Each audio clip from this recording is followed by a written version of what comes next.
Bismillahirrahmanirrahim. Assalamu alaikum, dear students. How are you? I hope you'd be fine. This is the poem, The Newcomer of your textbook, New Oxford Modern English Book 8. After completing question and answers, now we are heading towards the difficult questions and reference to context in this video. So watch the video till the end. Please hit the like button and don't forget to share it with your friends.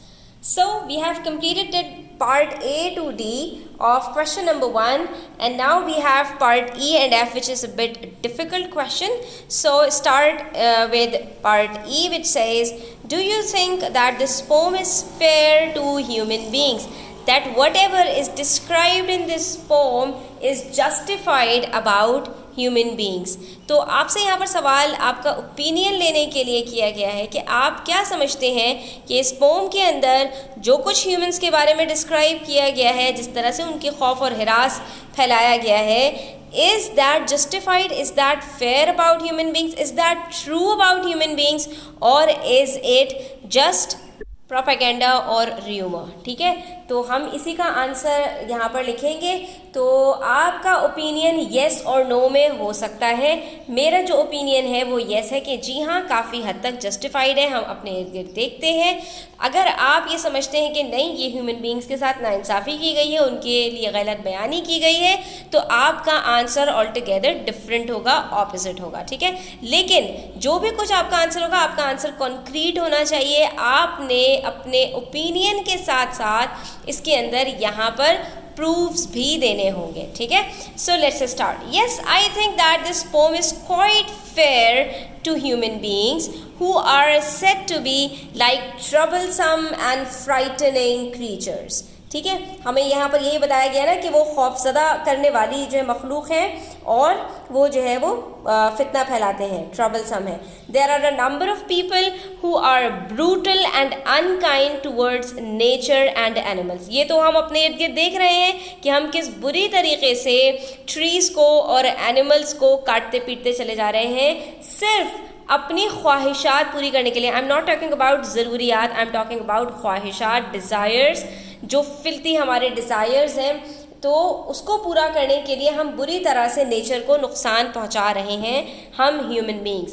They just seek their own benefit and can harm anyone for the sake of their desires. अपनी ख्वाहिशात के लिए वो किसी की भी कुर्बानी देने के लिए तैयार हैं, चाहे वो प्लांट्स हों, एनिमल्स हों, कोई भी क्रिएचर हो. ठीक है, इवन वो कहीं कहीं पे इंसानों को ही जो है वो कुर्बानी का बकरा बना देते हैं. Although there are human beings who love to protect nature and work for the welfare of other beings, but they are very small in number, और you can say they are a few in number. ठीक है, तो यहाँ पर मेरा ये opinion था, मैंने इसलिए यहाँ पर इस चीज़ को बयान कर दिया. अगर आप ये समझते हैं कि no, this poem is not fair about human beings, than you have to provide reasons.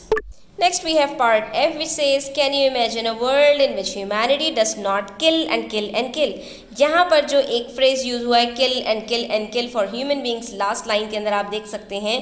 तो यहाँ पर आपसे पूछा जा रहा है कि आप इमेजिन करो एक ऐसी दुनिया जहाँ पर ह्यूमंस का काम सिर्फ मार धाड़ ना हो, जैसा कि यहाँ पर वो कर रहे हैं.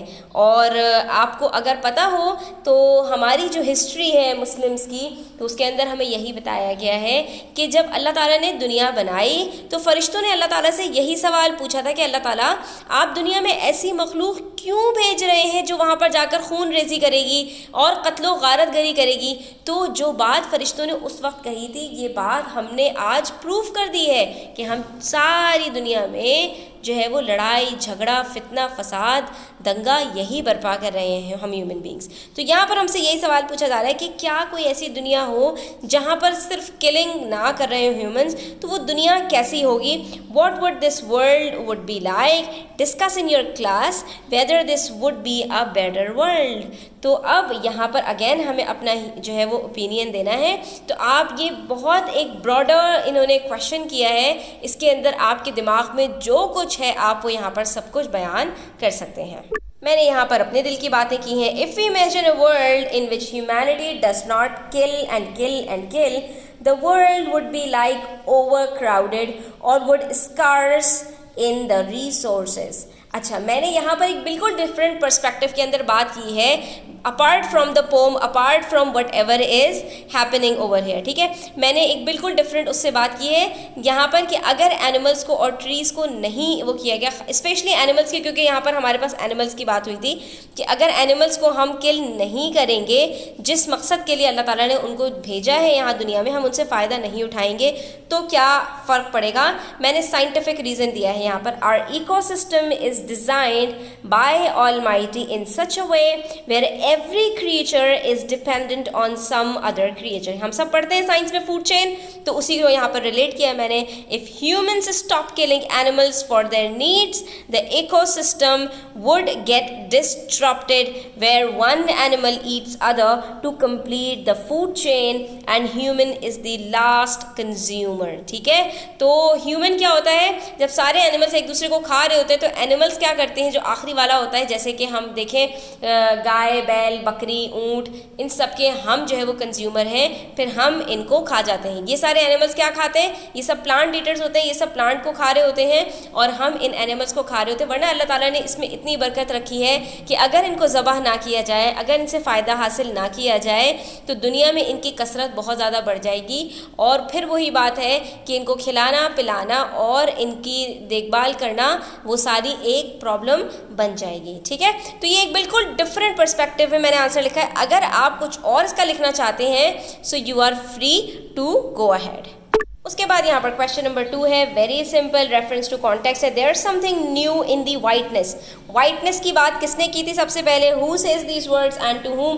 तो the snow white polar bear says this to the other animals like the fish, thrush, rabbit. वो बातें करता हुआ ये बात पोलर बियर ने की थी।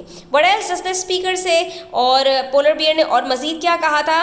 तो the speaker further says that he saw the new comers shadow on a glacier but it left no paw marks there, ठीक है। तो उसने ये बात मजीद कही थी। What was the something new that the speaker saw.